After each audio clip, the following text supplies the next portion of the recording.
Um, Rent them po for bed bath. Occupied version po. Okay. First step po is review per patient for limitation po. Ginagawa po natin to para malaman po natin yung mga kakayahan niya pa, kung kaya niya po bang maligo and kung ano po kung kaya niya. Para alam po natin kung papaliguan pa po natin siya or hindi. Sa kalagayan po natin ngayon, hindi niya po kaya maligo. And first step po is bring necessary equipment. Ito na po yung mga necessary equipment natin para hindi na po tayo pabalik-balik and makapag-save po tayo ng time. And next po is perform hand hygiene po. Ginagawa po natin to para di po tayo makapag sepsis sa pasyente natin. And next step po is identify patient. What's your name, sir? Manuel Tolentino. How old are you, sir? 19. Okay. Ginagawa po natin to para alam po natin yung tamang service sa pasyente natin kung ano po bang gagawin natin sa kanya. And next step po is provide privacy. Yun.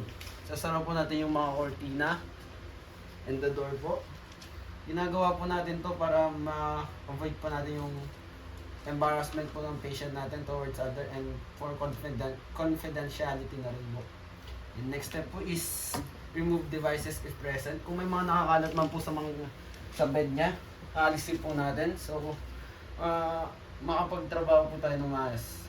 Next po is adjust bed height. Sa kalagayan po natin ngayon, nakababa na po yung bed natin. And next po is position height client po.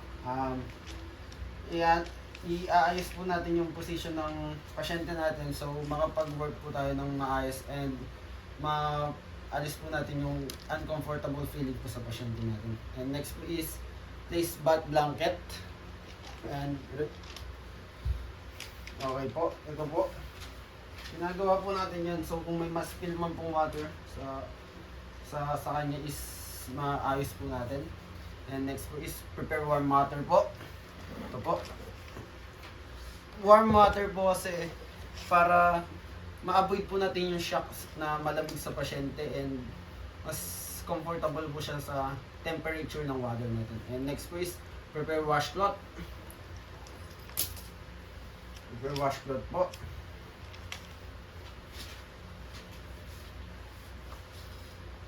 Next is place towel on chest. Yan na nga po, nakalagay na po yung towel natin sa chest niya. And next po is wash the eye and the neck and ears.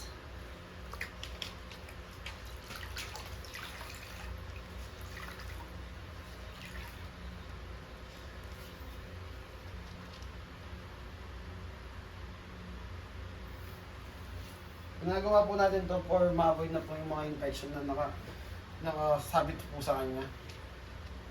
Okay, go.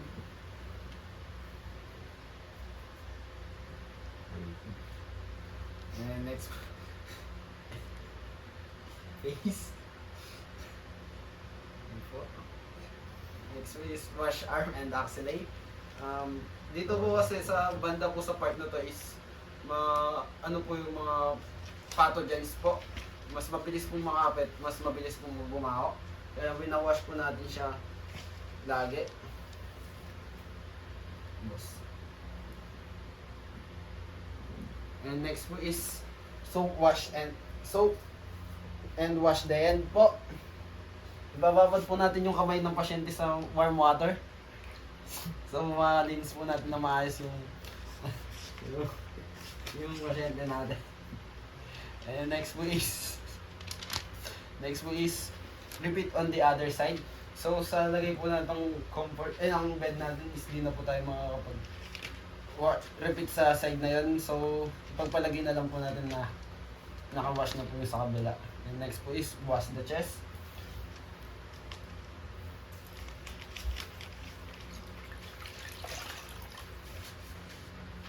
Wash chest po.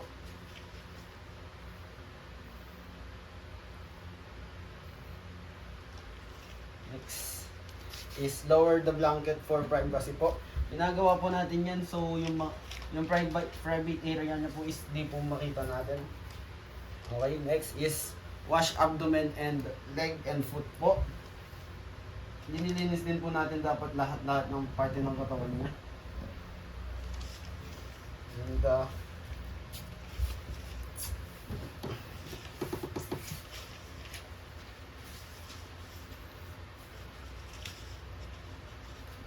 linis po natin po.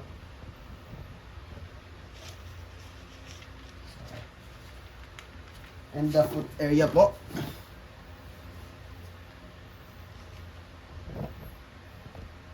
Ginagawa po natin yan kasi nga po halos lagi po nandiyan yung mga pathogens din po. So, mabilis din po mabaho kaya lagi din po natin yung winawash properly po. And repeat on the other side po, which is nagagawa ko naman po dito. And next is turn the patient on the lying side po. Sir, pwede pong papunta po doon sa side na yun. Tutulungan ko na lang po kayo.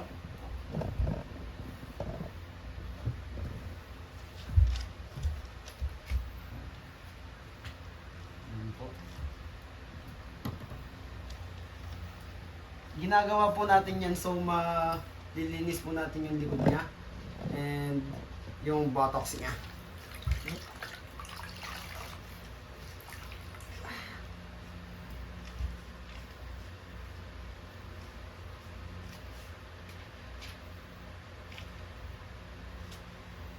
Yun din po yung kaya nilagay po natin yung butt sa banda perineal part ng kanyang katawan po. Okay, next po is change water and gloves po. So pagpalagay na rin po natin na naka-change na rin po tayo ng water. And next step po is perform perineal care po.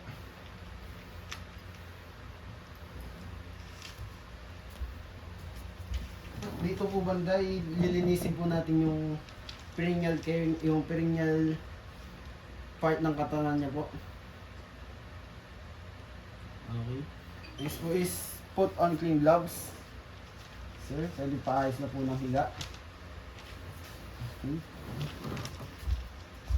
So maglalagay po tayo ng clean gown po sa katawan ng pasyente natin. So makapag-provide na po ng heat sa katawan niya. Next po is ensure comfort and safety po. Sir, are you comfy in your position now, sir? Okay, thank you, sir. And ginagawa po natin yun so para comfortable na po yung pasyente natin. Kung uncomfortable naman po siya is pwede po natin siyang i-adjust. And next and last step po is perform hand hygiene na po. And that's all po. Tapos lang po. Salamat.